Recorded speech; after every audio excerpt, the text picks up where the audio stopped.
বান্দরবনে বন্যার পানি নেমে যাওয়ার পর ফুটে উঠেছে ক্ষয়ক্ষতির চিত্র। চলছে ঘরবাড়ি মেরামতের কাজ। শহরের উজানিপাড়া সাঙ্গু নদীর ঘাট থেকে বিস্তারিত জানিয়েছেন প্রতিনিধি মিনারুল হক। আমি যে জায়গাটিতে দাঁড়িয়ে রয়েছি বান্দরবান শহরের উজানিপাড়া সাঙ্গু নদীর তীর, মধ্যমপাড়া, উজানিপাড়া এবং নদী তীরবর্তী এলাকায় প্রচুর শত শত ঘরবাড়ি নষ্ট হয়েছে।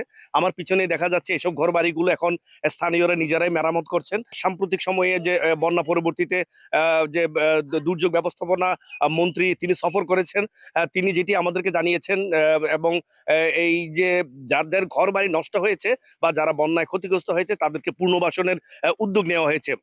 এবং কিছুদিন থেকেই আমাদেরকে যেটি জেলা প্রশাসক জানিয়েছে, অল্প দিনের মধ্যেই তারা এই পুনর্বাসনের উদ্যোগ নেবেন এবং সেই সাথে যে ঘরবাড়িগুলো ক্ষতিগ্রস্ত হয়েছে সেগুলো কিভাবে মেরামত করা যায় সেটিও তারা যে ক্ষতিটি পুষিয়ে নেওয়ার জন্য তারা প্রশাসন থেকে উদ্যোগ নেওয়া হবে বলে আমাদেরকে জানিয়েছেন।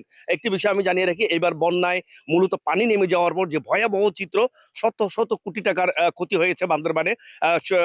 যে অবকাঠামো ক্ষতি হয়েছে, তেমনি বিশেষ করে কৃষি ব্যবস্থাপনায় প্রায় ৩,০০০ হেক্টর জমি পানির নিচে তলিয়ে গিয়েছে। উঠতি ফসলগুলো নষ্ট হয়েছে, বাগান নষ্ট হয়েছে এবং সেই সাথে যেখানে যে মিশ্র ফলের বাগানগুলো ছিল সেগুলোও পাহাড় ধসের কারণে ক্ষতিগ্রস্ত হয়েছে এবং সেই সাথে ৪টি ব্রিজ ভেঙে সড়ক যোগাযোগ বিচ্ছিন্ন হয়ে যায় এবং এখনো পর্যন্ত রাঙ্গামাটির সাথে বান্দরবানের সড়ক যোগাযোগ চালু হয়নি। এই যে পুরো ব্যবস্থাটাই ক্ষতিগ্রস্ত হয়েছে। বিশেষ করে পর্যটন শিল্প আরো বেশি ক্ষতিগ্রস্ত হয়েছে।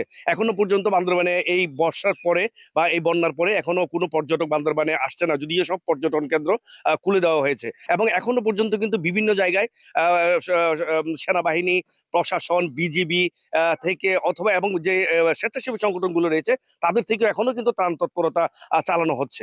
এটি ছিল আমার কাছে বান্দরবানের সর্বশেষ তথ্য।